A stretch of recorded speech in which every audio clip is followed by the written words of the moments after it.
Hello everyone, I'm Mr. MU from Smakoon Technology. Today I will bring you the fourth section of the operating system, how to set mechanical parameters.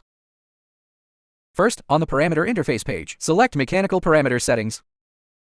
Here we can see the speed settings of the system, then the limit setting, and the number of pulses per motor revolution, and the moving amount of the workbench. Next, we will introduce these parameters one by one. Explain the meaning of these parameters. First, let's talk about the speed of our flight control system. It is adjusted by two parameters. Maximum speed are adjusted by two parameters. For example, if it's 850%, then our maximum speed in both automatic. The maximum speed in both automatic and manual mode is 400 because it's 800 times 50%. If we change it to 20%, then our maximum speed in automatic and manual, the maximum speed will be 160.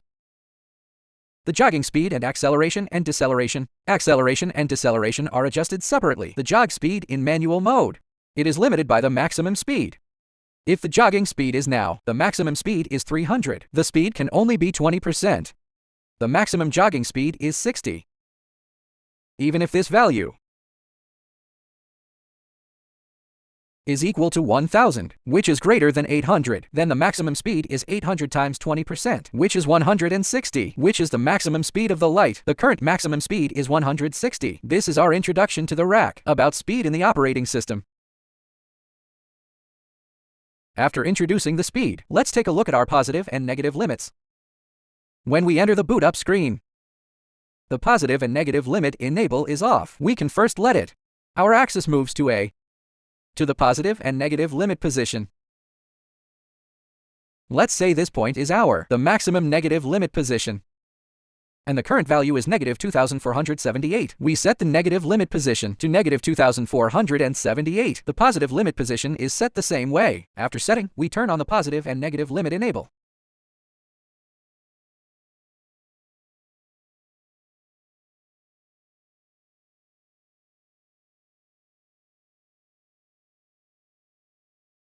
Then this is the adjustment of the parameter settings of the positive and negative limit. Finally, let me tell you about the matching relationship between the pulse number. What we want is, when the screen shows from 0 to 10, the actual machine on site should also move 10 millimeters, because the number of pulses per revolution of our motor is encoded by 2 to the 17th power, which is 131072. So we usually set the number of pulses per revolution is set to 131,072. Because we changed the configuration of the motor parameters, so it requires us to set an alarm, disconnect and restart. After restarting, we have seen that the pulse number per revolution has been modified to 131,072. Now, the movement of the workbench is 40. Then, let's check whether the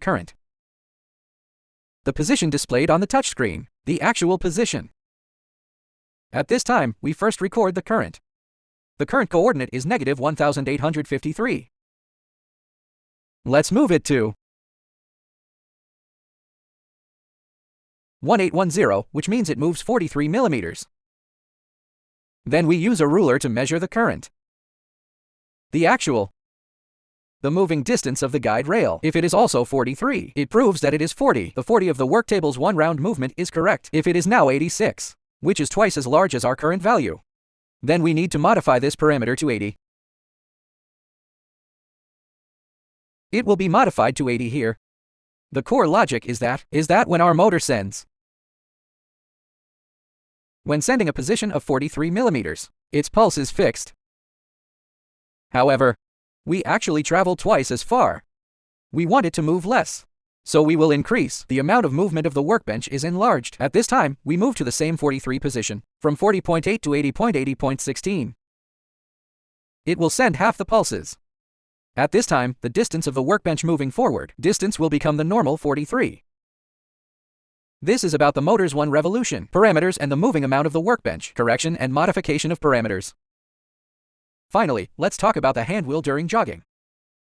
In the manual operation interface, when we click the hand wheel, it will select the axis of the hand wheel and the hand wheel magnification. If we select the x-axis now, with a magnification of 100, then when we currently shake the hand wheel, a rotation of the hand wheel, our x-axis coordinate value will change relatively. When we select multiply by 10, which means slowing down by 10 times, we can see that the magnification is the decimal point after the 0 point. It only changes when the second decimal place starts. 1.1 and 1.1, 1.1 and 1000 are the same. As for the mechanical setting parameters, the last function is that one is mechanical 0 return, and the other is to set the current position as the origin. If we install the inductive point in the rack hardware, the equipment is equipped with an induction point 0. We can set the sensing point. Our machine, the matching origin signal of each axis. After setting, you can click mechanical home. Then there are several ways to 0. If we are, because we also use absolute motors, we generally don't set the sensing origin. We can click on the set the 0 point at the 0 point position. The current parameter will become 0. This is all about the servo parameters. All about mechanical settings in the setting.